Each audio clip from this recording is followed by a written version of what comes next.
नमस्कार. चालू ओके.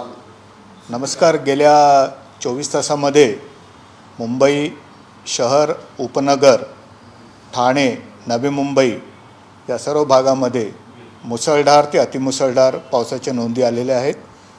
200, 250 ते 300 मिलीमीटरपर्यंत पावसाच्या नोंदी बऱ्याच ठिकाणी आपल्याला गेल्या 24 तासामध्ये दिसत आहेत. हवामान विभागाचे जे सांताक्रूजला ऑब्झर्वेटरी आहे त्यांनी 268 मिलीमीटर पावसाची नोंद केलेली आहे. आणि बऱ्याच ठिकाणी आपल्याकडे महानगरपालिकेचे पण नेटवर्क आहे ज्याच्यामध्ये आपल्याला काही ठिकाणी 300 मिलीमीटरपेक्षा पण जास्त पाऊस होताना दिसलेला आहे. संपूर्ण हा जो पाऊस आहे त्यातला जवळजवळ 80% पाऊस रात्री 1 वाजल्यापासून ते सकाळी 5 वाजल्यापर्यंत या छोट्या अवधीत पडल्यामुळे शहरामध्ये आणि उपनगरामध्ये बऱ्याच ठिकाणी आपल्याला वॉटर लॉगिंग दिसतं आहे. काही ठिकाणी रेल्वे व्यवस्थाही प्रभावित झालेली आहे, वाहतूक व्यवस्थाही प्रभावित झालेली आहे. चांगली बाब ही आहे की गेल्या सकाळपासून सकाळी 7-8 वाजल्यापासून मुंबईमध्ये पावसाने थोडीशी उसंती घेतली आहे, थोडीशी उघडीप झाली आहे. त्याच्यामुळे जे पाणी बऱ्याच ठिकाणी साचलं होतं त्याचा निचरा होण्यासाठी नक्कीच त्याचा फायदा होईल. हवामान विभागाने जे पूर्वानुमान दिलं आहे 24 तासासाठी मुंबईला, त्याच्यामध्ये आम्ही असं म्हटलं आहे की पुढच्या 24 तासामध्ये मुंबईमध्ये ढगाळ वातावरण आणि काही ठिकाणी मुसळधार पावसाच्या सरींची शक्यता पण हवामान विभागाने वर्तवली आहे. येलो ॲलर्ट आहे मुंबईसाठी. त्यामुळे मुंबईकरांनी पुढच्या 24 तासांमध्ये या बाबतीमध्ये हवामान विभागाच्या नोंदी ज्या येतात आणि निरीक्षणे जे येतात, पूर्वानुमान जे आहे त्याची दखल घ्यावी आणि आपली काळजी घ्यावी ही नम्र विनंती. राज्यामध्ये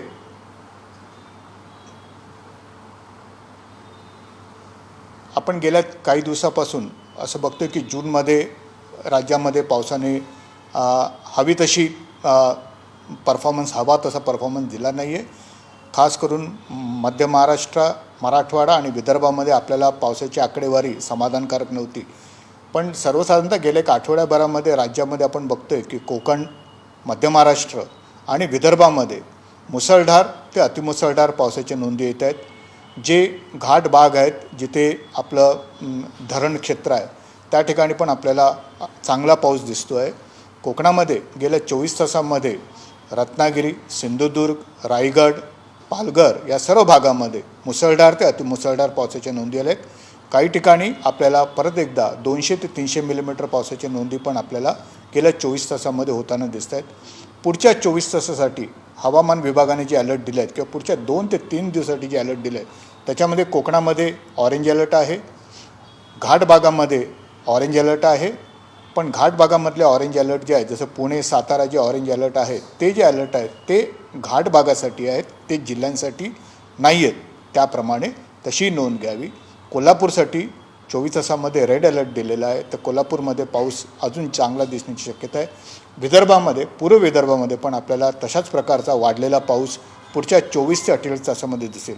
एकंदर मध्य महाराष्ट्र आणि त्याच्या संलग्न असलेल्या मराठवाड्यातल्या बहुतांश भागामध्ये आपण गेल्या 24 तासामध्ये किंवा गेल्या काही दिवसामध्ये आपण बघतो की मेघगर्जनेसह पाऊस पडतो आहे. 40 मिलीमीटर ते 50 मिलीमीटर पावसाच्या नोंदी बीड, जालना, परभणी, नांदेड, छत्रपती संभाजीनगर, उस्मानाबाद, लातूर या ठिकाणी आपल्याला या अशा प्रकारचे आकडे दिसत आहेत. ही शेतकऱ्यांसाठी आणि कृषीसाठी चांगली गोष्ट आहे. अशाच प्रकारचं पूर्वानुमान, मेघगर्जनेसह पावसाचं पूर्वानुमान मराठवाड्यामध्ये पुढचे 3 ते 4 दिवस हवामान विभागाने दिलेलं आहे. त्याची कृपया आपण नोंद घ्यावी. धन्यवाद.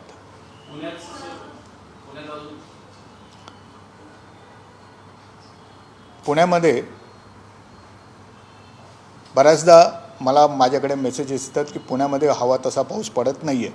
पण जर का आपण आकडेवारी बघितली घाट क्षेत्रातली, खास करून भीमा आणि कृष्णा जे आपलं बेसिन आहे त्याची जर का खोरे जे आहे त्याची जर का आपण आकडेवारी बघितली तर बऱ्याच ठिकाणी आपल्याला 200 ते 250 मिलीमीटर किंवा 100 ते 150 मिलीमीटर पावसाची आकडेवारी रोज दिसते. याचा अर्थ असा आहे की धरण क्षेत्रामध्ये जे पाणलोट क्षेत्र आहे त्या ठिकाणी घाट भागामध्ये आपल्याला चांगला पाऊस पडतो आहे आणि नक्कीच त्याचा फायदा राज्याला आणि एकंदरच विभागाला होण्याची शक्यता आहे.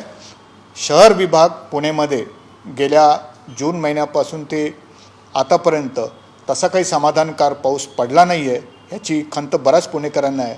पण 2 वेळा असं झालं, एकदा वडगाव शेरीला आणि एकदा चिंचवडला ढगफुटी सदृश्य पाऊस म्हणजे 100 मिलीमीटरपेक्षा जास्त पाऊस एका तासामध्ये पडला आणि काही ठिकाणी तशा प्रकारची पूर सदृश्य परिस्थिती पण निर्माण झाली होती.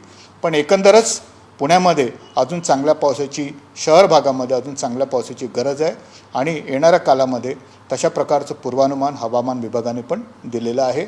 जुलै महिन्यामध्ये राज्यामध्ये सरासरीपेक्षा जास्त पाऊस होण्याची शक्यता नाकारता येत नाही आहे.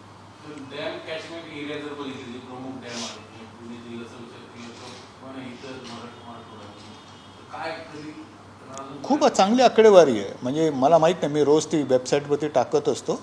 आपल्याकडे कृष्णा आणि भीमा खोरे जे आहे त्याची आकडेवारी जर का आपण बघितली वेबसाईटवरती रोज येते, ती मी रोज ट्विटरवरती टाकत असतो. तर 150 ते 200 मिलीमीटर पाऊस धरण क्षेत्रामध्ये रोज होतो आहे आणि त्याचा फायदा बऱ्याच ठिकाणी जर का तुम्ही बघितलं तर नद्या धोक्याच्या पातळीच्या वर आहेत, धरणं भरायला वेळ आहे, आत्ता सुरुवात झाली आहे, त्यामुळे तशी काय अपेक्षा फार मोठी नाही आहे, पण पाऊस पॉझिटिव्हली धरण क्षेत्रामध्ये पडतो आहे. खर्च विचार कमी तसं कोल्हापूर आणि कोकणात थोडं अजून दिसतंय, काही भविष्यात काय इशारा देते?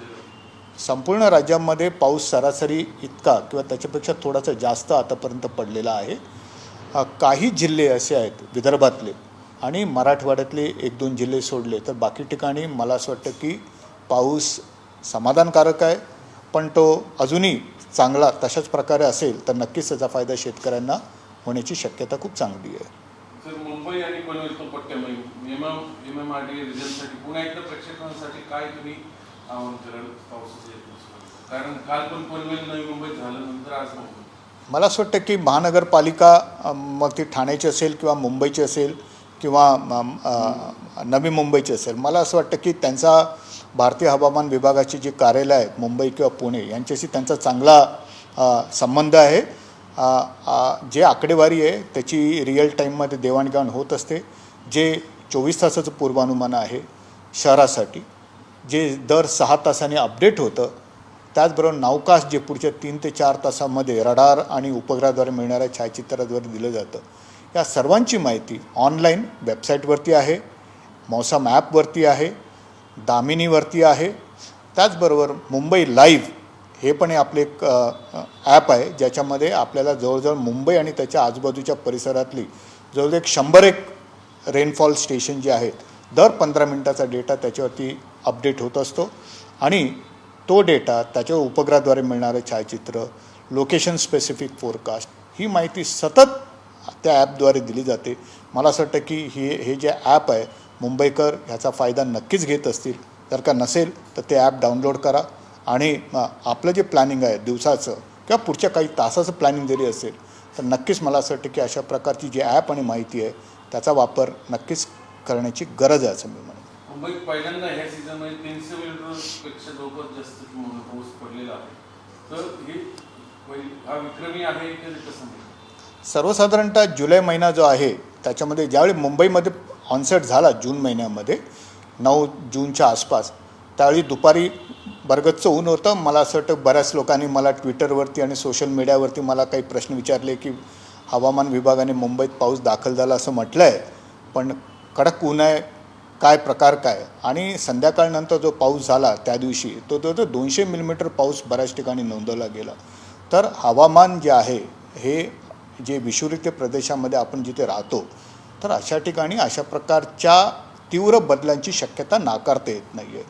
मुंबईमध्ये काल जे 24 तासात घडलं तर काल दिवसभर पाऊस हलका ते मध्यम होता आणि रात्री 1च्या नंतर त्याने जोर पकडला आणि नेमकं 250 ते 300 मिलीमीटर पाऊस तिथे नोंदवला गेला.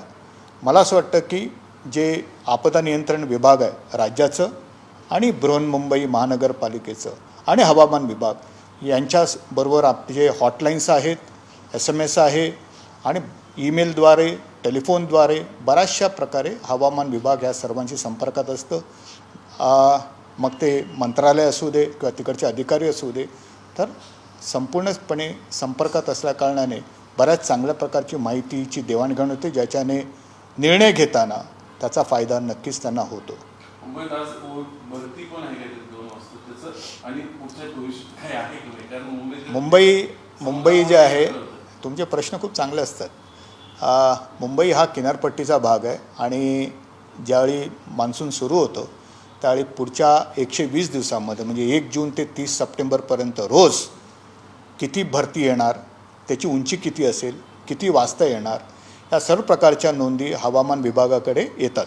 आणि त्यानुसार त्या दिवशी जर का भरती 4.5 मीटर उंचीची असेल आणि त्या दिवशी जर का मुसळधार पावसाची शक्यता असेल तर मग त्याच्याने बिकट परिस्थिती निर्माण होऊ शकते. आज मला असं वाटतं की जे टाईड लेवल आहे, भरतीची जी लेवल आहे ती मला वाटतं की 2 मीटरपेक्षा कमी आहे आणि आज येलो अलर्ट आहे मुंबईसाठी. त्यामुळे तशा प्रकारचा कुठलाही धोका नाही आहे. तर मला असं वाटतं की मुंबईकरांनी तरी पण हवामान विभागाची जी माहिती आहे, पावसाची आकडेवारी आहे, पूर्वानुमान आहे, याच्याकडे ते नेहमीच बघतात आणि त्यांना अजूनही चांगल्या माहितीची अपेक्षा आहे आणि हवामान विभाग ती पूर्ण करण्याचा प्रयत्न करेल. देश विदेशातील प्रत्येक घडामोडींचे लाईव्ह अपडेट मिळवण्यासाठी आता साम टीव्हीच्या सर्व सोशल मीडिया प्लॅटफॉर्मला लाईक, फॉलो आणि सबस्क्राईब करा. तसंच सर्व नोटिफिकेशनसाठी बेल आयकॉन प्रेस करायला विसरू नका.